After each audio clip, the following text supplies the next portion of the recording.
네, 여러분 안녕하세요. 최재형 기자의 3분 완성 시사소연 시간입니다. 저는 SBS 최재형 기자입니다. 네, 오늘의 시사 단어는 통화 수업입니다. 어제부터 이 단어가 주로 경제 뉴스에 자주 등장을 하고 있는데 이 중국과 우리나라가 이 통화 수업이라는 협정을 맺고 있었는데 이 협정 기간이 어제 만료가 됐어요. 그런데 연장이나 재체결을 하지 못했다라는 내용들이 계속해서 나오고 있습니다. 지금도 양국 실무자들이 협의를 하고 있습니다. 그럼 우리나라와 중국이 맺었다고 하는 이 통화 수업이라는 게 뭔지 오늘 좀 알아보겠습니다. 통화는 해당 국가에서 통용되는 화폐, 더 쉽게 얘기하면 돈이잖아요. 우리나라는 원, 1원, 2원. 그래서 중국은 위안, 이게 이제 화폐의 단위겠죠. 자, 스왑, 이거는 바꾸다라는 뜻입니다. 그럼 통화 스와프는 돈을 바꾼다, 화폐를 바꾼다 이런 의미가 될 겁니다. 자, 이거를 이제 좀 확대해서 생각해 보면 우리나라와 중국이 이 통화 스왑이라는 협정을 맺었다는 건 우리나라 화폐인 원과 중국 화폐인 위안을 바꾸기로 협정을 했다 이런 거죠. 그러면 좀 이해가 잘 안 될 수도 있는데 좀 더 쉽게 얘기를 하면 이게 이제 우리나라 중앙은행인 한국은행이 중국 중앙은행인 인민은행에 마이너스 통장을 만드는 것 같다 이렇게 이해하시면 될 것 같습니다. 이 마이너스 통장은 대출 한도가 정해져 있죠. 기간이 정해져 있고 금리가 정해져 있습니다.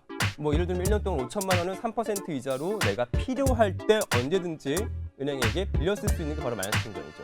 똑같습니다. 양국과 간에 특정 기간, 특정 금액을 특정 환율, 이게 중요한데 환율로 필요할 때 가져다 쓸 수 있는 게 바로 통화 수업입니다. 자, 제가 말씀드렸지만 이게 이 환율이 중요한 부분인데 왜 그러냐면 통화 수업은요 외화를 안정적으로 받을 수도 있다 이런 장점도 있지만 이 환율 차이에 따른 손해를 피하는 데서 출발했기 때문입니다. 오늘 기준으로 중국 1, 2위안은 우리나라 돈으로 한 172원 정도의 가치가 있다고 평가돼서 거래되고 있습니다. 바로 이게 환율이죠. 그런데 환율이라는 게 항상 고정되어 있는 게 아니잖아요. 이런 상황에서 만약에 한번 상상을 해볼게요. 우리나라 기업이 중국에 한 1만 위안어치 물건을 수출하기로 했어요. 그래서 6개월 동안 열심히 물건을 만들었는데 그 사이에 중국 위안화가 떨어져 버린 거예요. 그러니까 1, 2위안이 예를 들어서 100원이었는데 6개월 사이에 50원으로 떨어져 버린 거예요. 그러면 계약 당시에는 만 위안, 우리 돈으로 100만 원을 벌 수 있었는데 똑같은 물건을 납품해서 만 위안을 받아도 환율 때문에 실제로 번 돈은 50만 원밖에 안 되는 거죠. 기업 입장에서 엄청난 손해죠. 그래서 이런 환차익에 따른 손해를 막기 위해 일정 기간이 지나도 특정 환율로 거래하기로 하는 금융상품이 통화 스와프이고요.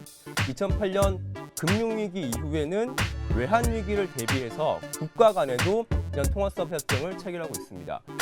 우리나라 같은 경우에는 중국, 일본, 미국과도 다 이런 협정을 체결하고 있는 상태죠. 네, 좀 어려웠는데 오늘은 여기서 마치도록 하겠습니다. 고맙습니다.